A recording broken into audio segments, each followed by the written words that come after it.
China's top diplomat is holding talks with the U.S. National Security Advisor in Bangkok in a bid to mend frayed ties. China's foreign ministry says Wang and Jake Sullivan will exchange views on international and regional challenges, as well as the contentious issue of Taiwan.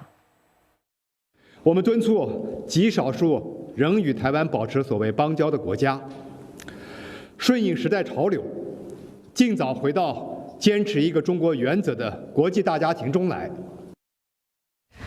The talks come about 2 months after Presidents Joe Biden and Xi Jinping met on the sidelines of the APEC summit in San Francisco.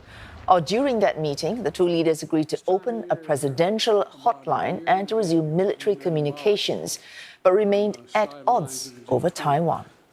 Since then. From all those talks, let's speak to CNA's Wong. She joins us live from Bangkok. May, of course, these are informal talks, so not a great deal of media attention on that. But even so, can we expect any major outcomes from these talks between Jake Sullivan and Wang Yi?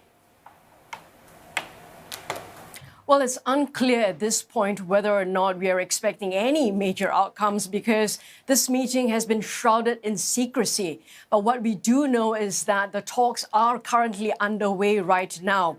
And a lot of people are actually saying that this is a positive signal, given the fact that both sides are talking, given the high tensions between these two major global powers. Now, obviously, this is a continuation of the momentum in which U.S. President Joe Biden, as well as China President Xi Jinping, met last year. And this continuation is really to move things forward in terms of continuing with the progression of this strategic communication, as they call it. Now, some of the major issues, as you've heard earlier, is that of Taiwan.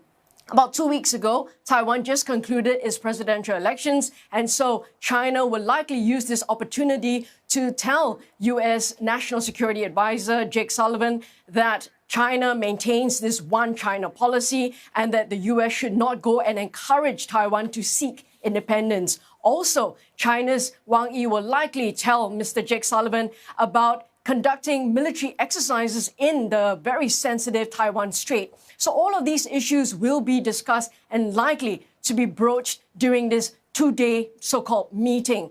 And also there are other issues, security, regional as well as global. We're talking about the current ongoing war between Israel as well as Hamas. Also, the attacks on the vessels in the Red Sea. All of these issues will definitely be on the table for discussion. Now, everyone is asking why Bangkok? Earlier, I spoke to the Thai Foreign Ministry, and they actually told me they're very pleased, in their words, that the venue has been chosen in Thailand. And that only goes to show that Thailand is considered a neutral base for the two to have a discussion.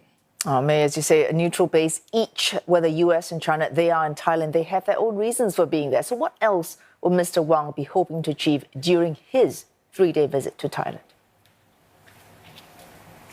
Well, this is a very important visit for Thailand as well, given how they value China's relationship. And also remember here that Thailand has been trying to revitalize its economy. And one of those key measures is to encourage the tourists from China to come back into Thailand. And so visa waivers going forward from March the 1st will be inked by Mr. Wang Yi as well as his counterpart, Mr. Panpri, here in Thailand on Sunday. And also Mr. Wang Yi is expected to meet up with Prime Minister Srettha Thavisin on Monday as well before he leaves this country. Now, obviously, we are also looking at the fact that we are talking about renewed ties. We're talking about encouraging greater trade and investments going forward because ultimately China will be a very key player in this economic boost.